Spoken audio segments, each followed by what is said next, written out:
کیسے عجیب و غریب فکرات کہے جاتے ہیں۔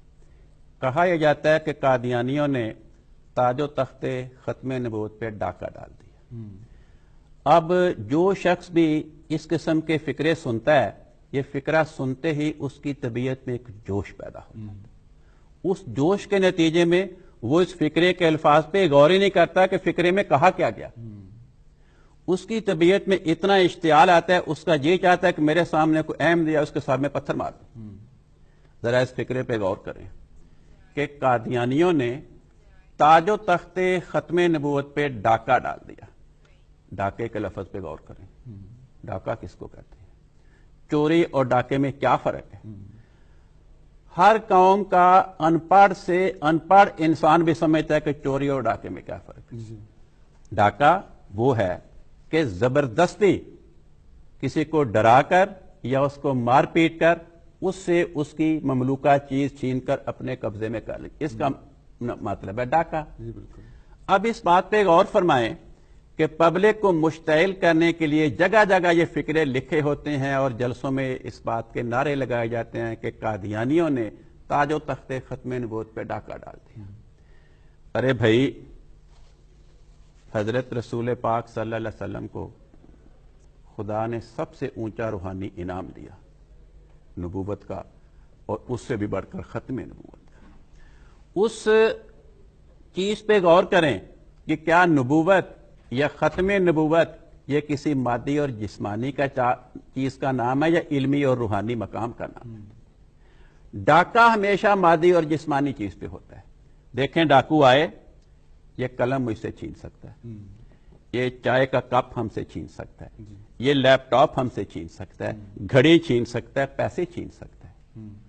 لیکن ہم تین افراد جو یہاں پہ بیٹھے ہیں، ہمارے دماغ میں جس چیز کے بارے میں کوئی بھی علم ہے، کسی ڈاکو کے پاس ایسا ذریعہ نہیں ہے کہ ہمارے جسم سے وہ علم نکال کر اپنے دماغ میں داخل کر۔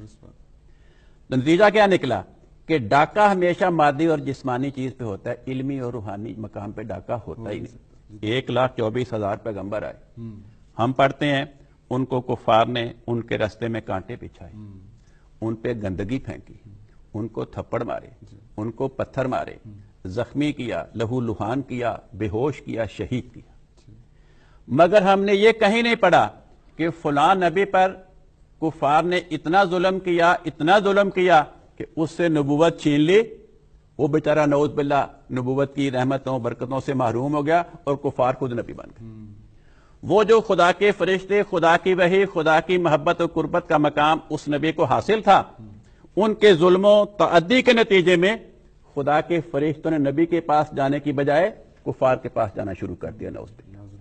اس خدا کی وحی نے، خدا کی برکتوں نے نبی کی بجائے کفار کے گھروں میں جانا شروع کر دی۔ تو علمی اور روحانی مقام پہ ڈاکہ ہوتا ہی نہیں، یہ اس کی توہین ہے۔ دوسرا، اس بات پہ غور کریں، یہ انعام دیا کس نے تھا؟ اللہ تعالیٰ نے۔ تو جس اللہ تعالیٰ نے نبوت اور ختم نبوت کا اتنا عظیم الشان مقام حضرت محمد مصطفیٰ صلی اللہ علیہ وسلم کو دیا، کیا نعوذ باللہ قادیانی خدا سے زیادہ طاقتور ہے کہ خدا تعالیٰ نے انعام دے کر اس انعام کی حفاظت نہیں کی اور قادیانی چھین کے لے؟ نعوذ باللہ۔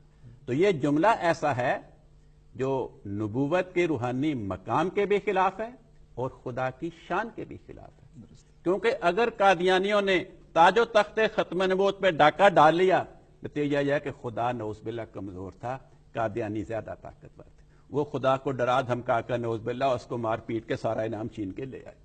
دوسرا، اس بات پہ غور کریں، اگر ڈاکو ہمارے کمرے میں آ جائے اور ڈاکہ ڈال دے، نتیجہ کیا ہوگا؟ یہ ہماری ساری چیزیں، ہم ان سے محروم رہ جائیں گے اور یہ ساری چیزیں ڈاکو کی ملکیت میں ہوں گی۔